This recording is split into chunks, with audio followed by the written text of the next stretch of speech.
সমাপনী বক্তব্য বলতে বলতে এবং সময়ও প্রায় শেষের দিকে আগলায় সময় আছে। আমি বললাম ভাইকে আজকের এবং আগামী দিনের কর্মসূচি নিয়ে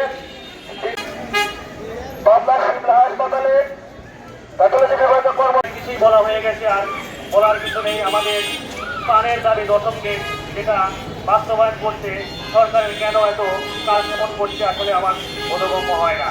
যেখানে মেডিকেল সেক্টরে এই মেডিকেল টেকনোলজিস্ট এবং ফার্মাসিস্টরা গুরুত্বপূর্ণ ভূমিকা পালন করে যাচ্ছে, সেখানে সরকার কেন এটা বোধগম্য করছে না আসলে আমরা জাতি হিসেবে খুবই দুঃখিত। যেখানে সরকারের প্রশাসন এবং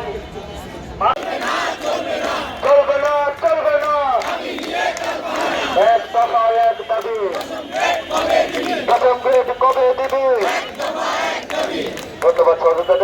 সরকারি ও বেসরকারি প্রতিষ্ঠানগুলো যদি আমরা পালন করতে পারি ইনশাআল্লাহ আমরা দেশ হয়ে দেশ।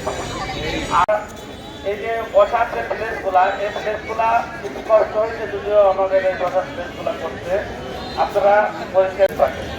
আজকে আমি এই বলেই আজকের অনুষ্ঠান এখানে সব আলোচনা করছি। আসসালাম আলাইকুম। একটু আগায় আসেন আপনি, লাগাই দেন আমাদের এই প্রোগ্রামের সাথে লাগাই দেন। এক অগ্রসৈনিক হিসেবে কাজ করে যাচ্ছে।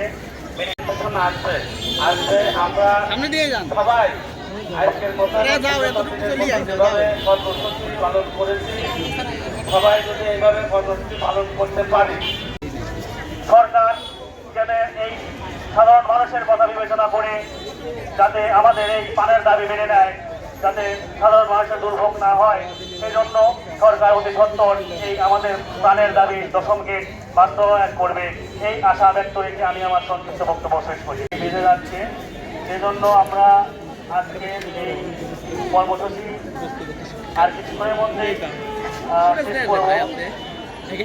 এজন্য আমাদের সমাপনী বক্তব্য জন্য আমরা প্যাথোলজিতে গিয়ে তাদের নমুনা দিয়ে এসে আমরা কিন্তু সেই নমুনাগুলো পরীক্ষা করে সঠিক রোগ নির্ণয় করে একটা সঠিক রিপোর্ট প্রদান করি। সেই রিপোর্টের ভিত্তিতে তারা কিন্তু ট্রিটমেন্ট পায়। এটা কিন্তু সরকারও জানে যে প্যাথোলজিতে এই মেডিকেল টেকনোলজিস্টরা কাজ করে থাকে। তারপরেও কেন তারা কোন ষড়যন্ত্রের মাধ্যমে আমাদের এই পানের দাবি মেনে নিচ্ছে না, এটা আসলে খুবই দুঃখজনক। তাই আমরা চাইব আমাদের প্ল্যান অনুযায়ী আমাদের কঠোর কর্মসূচি সামনে আসছে। আমাদের প্ল্যান ABC এর মাধ্যমে বিভিন্ন ধরনের প্ল্যান আছে, যেটা আমরা AB অলরেডি পালন করে আসছি।